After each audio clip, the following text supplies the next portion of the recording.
Hey guys, welcome back to MCSA. We've got another video coming up today. Today we're doing a build breakdown of Anthony's FG. It's in the background here, so we'll have a little la and then after this Anthony will sit down with you and tell you what it's all about. Let's do it.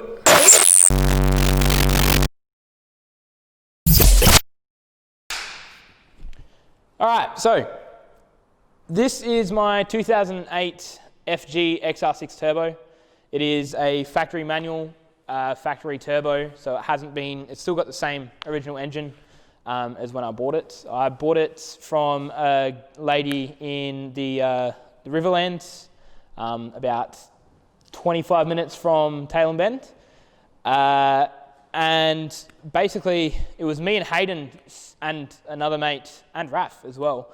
We were sitting in a cabin in Tailem Bend and I was looking for an XR6 Turbo and I saw this one pop up, and basically a couple of weeks after that, I genuinely just went there and paid for it as soon as I saw it. When I bought it, it had 108,000 Ks on it, but other than that, it was completely stock standard. It had a set of horrible speedy cheetah wheels on it. I guess that's a good segue into what wheels are on it now, which are R34 GDR wheels. They are not the best in terms of paint. They are 20-year-old wheels. The center caps don't fit, but we'll make them work. But then again, I'm also getting new wheels, which we'll show at a later date. I guess we'll start from the rear end of the car. It has a completely stock diff and top hat, which will change eventually. I'm not too sure exactly how or what way I want to change it. I don't know if I want a true track or a wave track center diff. I do know I want an IMS twin bush top hat, but basically when the car gets tuned, we're going to wait until the car basically blows a diff or a tail shaft, and then we'll basically just fix it from there, because the tail shaft is also still stock, and I don't know if it's going to handle the power. I don't even know what power it's going to make yet, but once it does break, we'll probably go, what I'm thinking is a GJ Drivelines tail shaft, hopefully above the 1,000 horsepower rated, just so it's complete bulletproof. I can't break it. The only thing I can break is the engine, basically, which is the more expensive part, but it is what it is. Other than that, transmission is the stock standard TR6060 that comes standard with the car. It also has a Mantic twin plate cerametallic sprung centered clutch. It actually drives really well. It does shudder under low speeds. You do need to rev it like an absolute idiot, but I guess it adds character to the car a little bit because everyone's watching you when you drive, because you have to drive it like a fool. Interior, everything is stock and standard, nothing in there. Underneath the bonnet is a Barra, as you would know. It was completely just taken apart and rehauled by the guys at Automotive Therapy, Adam and Ryan. They took the engine out completely. They stripped it back to a complete bare block. They sent the heads off to get machined and polished. They then chucked in a set of ARP head studs. And then they've got a set of Crow cams, heavy duty valve springs. We didn't do cams in it, but I guess I wasn't really thinking about cams at that point. I didn't really care for them. I didn't think I needed them. I still don't need them, but for that bit of a wank factor thing, I think it would be pretty cool. Other than that, it's got billet atomic oil pump gears and backing plate, because the backing plate is very soft, and the oil pump gears, the stock oil pump gears are horrible. They're made out of powdered metal and they shatter really easily under high RPMs. And when you're driving a manual with power, you're going to be slapping the limiter a lot, which means things break really easy. It's got a atomic timing chain kit. It had a fresh timing chain, but a stock timing chain in it, but I decided to get a stronger one just because I don't want any issues, basically. The car was supposed to be built for power cruise, but that didn't happen because of COVID-19, unfortunately.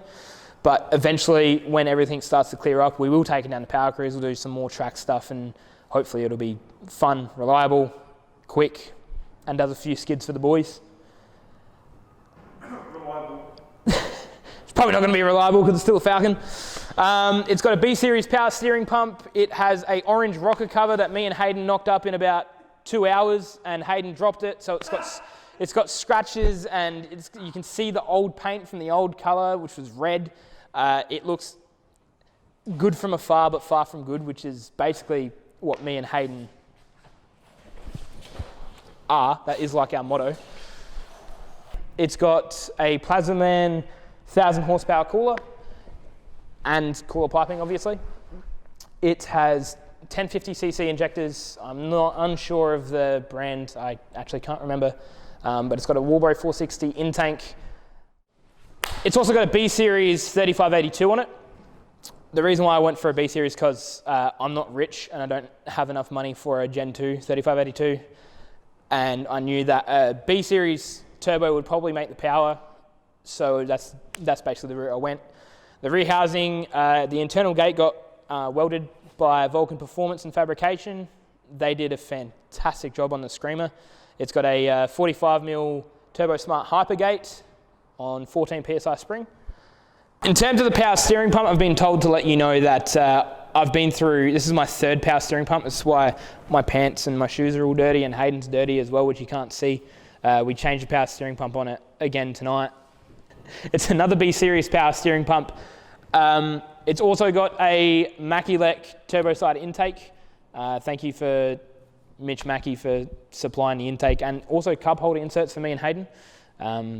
If you want, we have a 5% discount code for Mackie-Lec if you want to use it. It's MCSA 5. That's basically it. It is pretty mild in terms of engine modifications. It'll make enough power that I can use on the street. Even then, it should make upwards of 400 kilowatts. If it doesn't, I will be a little bit disappointed, but I won't. You can't use it for brakes.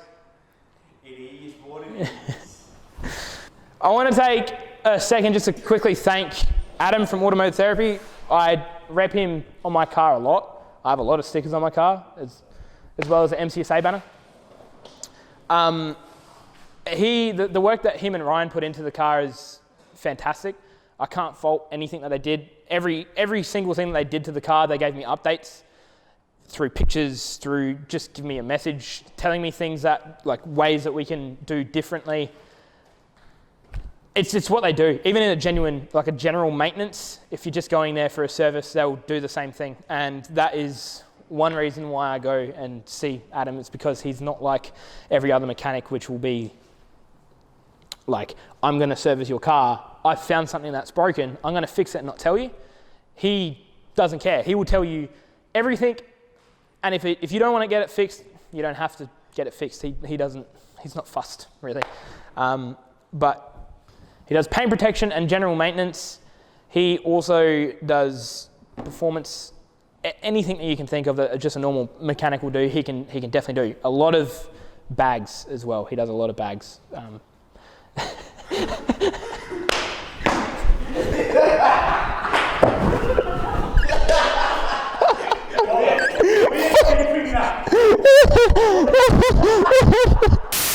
He does a lot of airbag suspension.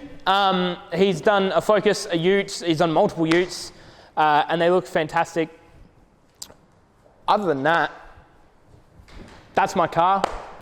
We can do some cool stuff in terms of driving. Hey, Hayden. And that's about it. So let's do some cool shit. Hayden. Oh my God. Oh, the camera.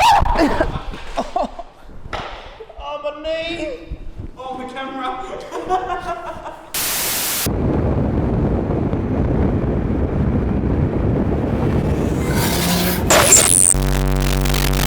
Bags as well. He does a lot of bags.